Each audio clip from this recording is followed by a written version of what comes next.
Руслан и Людмила, сказка о царе Салтане, Евгений Онегин. В 11-й школе сделали все, чтобы окунуть зрителя в 19 век. Здесь и золотая цепь на дубе том, и 3 девицы под окном. Воссоздали даже образ поэта. И с тихими тоски слезами ты вспомни первую любовь.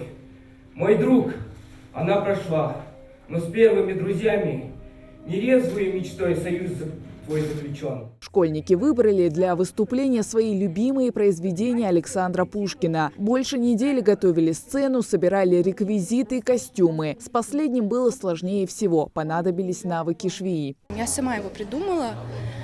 Было нелегко за 3 дня. Мне надо было ушить рукава и все вроде.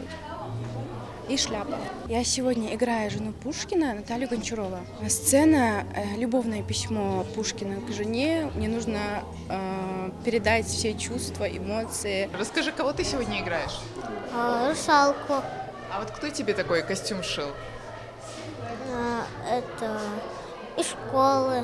За свою недолгую жизнь мастер слова написал роман в стихах, 12 поэм, 15 прозаических и 8 драматических произведений, больше 700 стихотворений. И даже спустя 200 лет со дня смерти поэта его цитируют, перечитывают, им вдохновляются.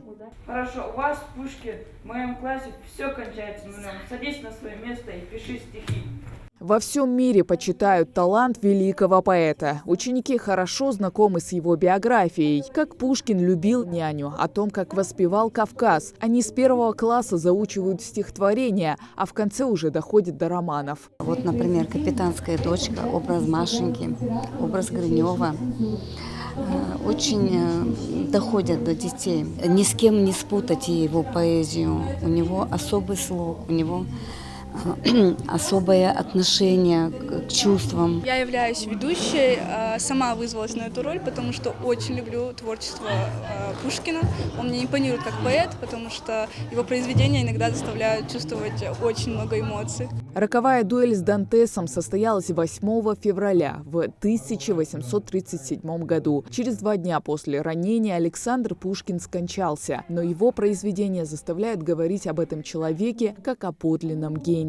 Хава Газикова, Мухаммад Дарсигов, Новости 24.